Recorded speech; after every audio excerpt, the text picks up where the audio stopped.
اے دنیا کے انسانوں، اے بادشاہوں، وزیروں، اے صحت مندوں، بیماروں، اے فقیروں اور مالداروں، اے کارخانے والوں اور زمینوں والوں، اے فوج اور ہتھیار والوں، اے پولیس اور انتظامیہ والوں، بڑے اونچے عہدے پہ چلنے والوں، پہاڑوں پہ رہنے والوں، خشکی اور تری میں بسیرا بسانے والوں، اللہ کو الہ مان لو۔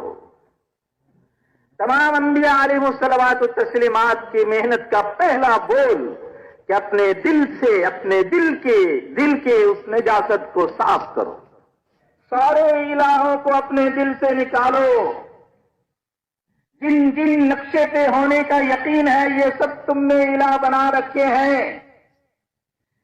کوئی باپ سے ہونا سمجھ رہا، کوئی بھائی سے، کوئی خاوند سے ہونا سمجھ رہا، کوئی بیوی سے، کوئی مال سے ہونا سمجھ رہا، کوئی تجارت سے، کوئی فوج سے ہونا سمجھ رہا، کوئی پولیس سے، کوئی وزارت سے ہونا سمجھ رہا، کوئی صدارت سے، کوئی ملک اور مال سے ہونا سمجھ رہا، کوئی چیزوں اور نقشوں سے۔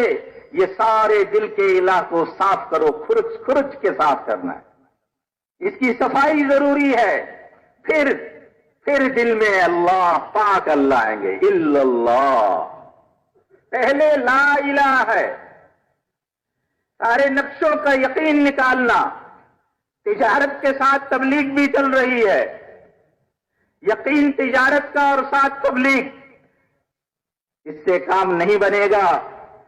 یقین زراعت کا اور ساتھ تبلیغ، اس سے کام نہیں چلے گا۔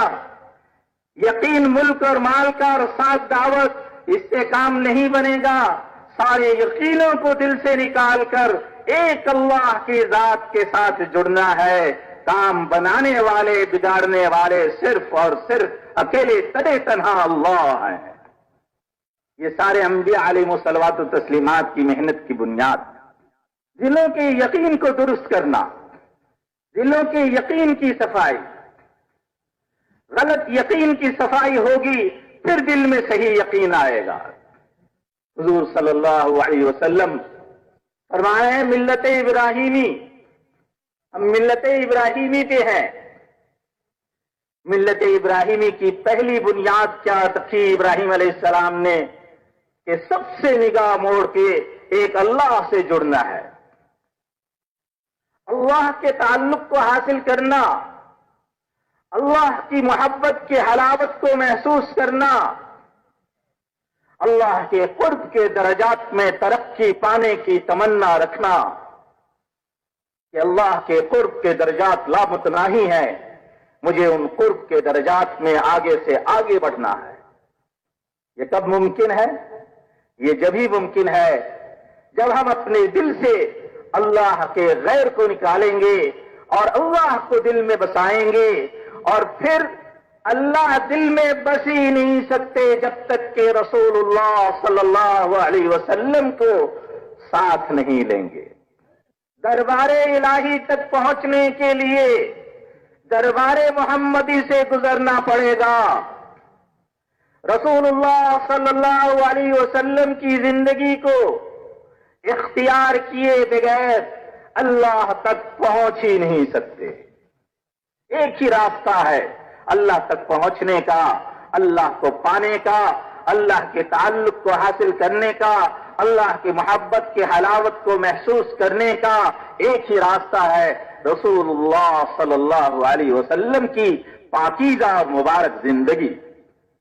اب یہ پاکیزہ اور مبارک زندگی ہمارے اندر، پوری انسانیت کے اندر آئے، اس کی ذمہ داری رسول اللہ صلی اللہ علیہ وسلم کے ختم نبوت کی برکت سے، آپ صلی اللہ علیہ وسلم کی ختم نبوت کے صدقے میں اس امت کے ایک ایک فرد کے ذمہ تھا۔ ہر بوڑھے جوان، ہر عورت اور مرد، ہر پڑھے لکھے ان پڑھ، ہر حاکم اور محکوم، ہر فقیر اور امیر کے ذمے حضور صلی اللہ علیہ وسلم کی زبانی اللہ نے کہلوا دیا، قل هذه سبیلی ادعو الی اللہ علی بصیرۃ انا ومن اتبعنی. آپ فرما دیں یہی ہے میرا راستہ، میرا راستہ یہ ہے میرا راستہ کہ میں اللہ کے بندوں کو اللہ کی طرف بلاتا ہوں اور پورے یقین کے ساتھ بلا رہا ہوں کہ میں کامیابی کی طرف بلا رہا، ناکامی کی طرف نہیں بلا رہا. میں حق کی طرف بلا رہا، کسی باطل کی طرف نہیں بلا رہا. انا میرا بھی یہی کام، اور جس نے میری اتباع کی ہے آمن بھی، جو مجھ پر ایمان لے کر آیا اس کا بھی یہی کام. حضور صلی اللہ علیہ وسلم اپنی امت کا کام امت کے سپرد کر کے گئے ہیں، جس محنت کے لازمی نتیجہ کیا تھا کہ انسانیت کا رخ اللہ کی طرف پھرتا، دلوں میں ہدایت کا نور آتا. ہم نے اس محنت کو بھلا دیا. ہم اپنے چھوٹے چھوٹے مشاغل میں اپنے قیمتی اوقات اور صلاحیتوں کو لگاتے رہے.